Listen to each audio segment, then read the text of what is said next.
Welcome to The Explainer. Today, we're going to pull back the curtain on a concept that honestly powers pretty much everything you do online. It's called virtualization, and once you get it, you'll see the whole digital world in a completely new way. So let's just start with a simple question. What if you could take one single physical computer, one box, and with a little bit of software magic, make it think and act like it was 10 or 20 or even 100 different computers all running at the exact same time? Well, that right there, that's the powerful idea behind virtualization. It's not about buying more hardware. It's about being way, way smarter with the hardware you already have. So what is it really? Simply put, virtualization is a technology that lets you create software-based or virtual versions of physical things. We're talking servers, operating systems, storage, you name it. And the goal is totally revolutionary. Run all these separate virtual environments on just one physical system to unlock some serious efficiency. You know, if you only remember one thing from all this, let it be this quote. Virtualization is all about one physical machine behaving like many independent machines. It's such a simple idea, but wow, the implications are huge. Let's try an analogy, because it really helps. Imagine a big, powerful server is like a large, empty apartment building. Virtualization is like a brilliant building manager who comes in and can instantly divide that building into dozens of completely separate, secure apartments. And each apartment, which we call a virtual machine, has no idea its neighbors even exist. They're totally isolated. Okay, so how does this magic actually happen? What's the secret sauce doing all this dividing? Well, it all comes down to the absolute engine of virtualization, something called the hypervisor. The hypervisor is our building manager. It's this really clever layer of software that sits right between the physical hardware and all those virtual apartments.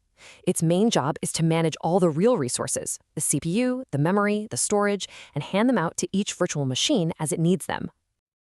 But, not all building managers are created equal. You've got two main types. First, there's type 1, or bare metal. This one runs directly on the server hardware itself. It is the foundation. That makes it super fast and really secure, which is why data centers love it. Then you have type 2, the hosted kind. This one runs just like a regular app on top of your existing operating system. Think of running VirtualBox on your laptop.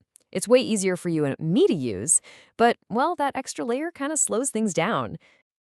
All right, so now we've got our engine, the hypervisor. So what can we actually build with it? Turns out you can virtualize almost anything. Let's do a quick tour of the most common types. First up, the big one, server virtualization. This is our classic building analogy in action. You take one massive physical server and slice it up into a whole bunch of smaller, totally isolated virtual servers. This is the absolute key to how modern data centers work.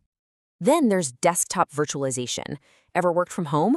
Your entire work desktop, your operating system, all your apps, your files, it's not actually on your laptop. It's running on a super powerful server back at the office, and you're just accessing it from afar. That's desktop virtualization right there. We can even virtualize networks. This lets system admins create really complex network setups entirely in software without having to physically plug in a single cable or switch. It gives them this incredible power to create, change, and even tear down whole networks in an instant. And finally, there's storage virtualization. This is pretty cool. It takes a whole bunch of different physical hard drives. Maybe they're different sizes from different companies, and it pools them all together so the computer just sees one giant single storage drive. As you can imagine, this makes managing storage so much simpler. Okay, so we can virtualize just about everything. But why? Why go through all the trouble? What are the game-changing benefits that made this technology so essential for, well, everything? It really kicks off this amazing domino effect of efficiency.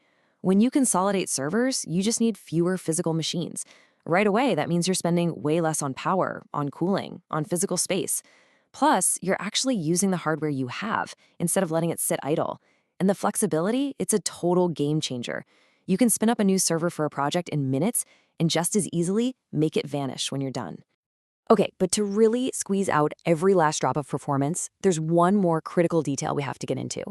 It's all about how the operating system inside the virtual machine, the guest, talks to the hypervisor. And this single interaction creates two very different approaches and a really important trade-off. So on one hand, you have full virtualization. Here, the guest operating system has no idea it's living in a virtual world. The hypervisor basically tricks it by pretending to be real hardware. This is awesome for compatibility. You can run any OS you want, but all that trickery slows things down. The other option is para-virtualization. In this case, the operating system is modified so it's aware it's virtual. It actively works with the hypervisor, which is much, much faster. The catch?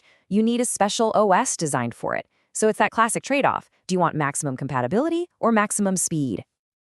We've covered the what and the how, but let's bring this all home. Why does any of this techie stuff matter to you right here, right now? Because the truth is, this isn't some abstract theory that's locked away in a giant data center somewhere. Virtualization is the invisible engine that is powering a massive part of your daily digital life. I mean, think about it. The cloud, Amazon Web Services, Microsoft Azure, it's basically just a gigantic application of virtualization, letting them rent out tiny slices of their massive hardware to millions of people. That remote work setup we talked about, that's all desktop virtualization. And your favorite apps on your phone. Chances are they were built and tested safely inside isolated virtual machines long before they ever got to you. So, in the end, virtualization taught us how to separate software from the physical hardware it runs on, and that unlocked a level of efficiency and flexibility that completely changed the world of computing. And that just leaves us with one last, really fascinating question to think about. As our digital world keeps getting bigger and more complex, what's the next physical thing we're going to learn to make virtual?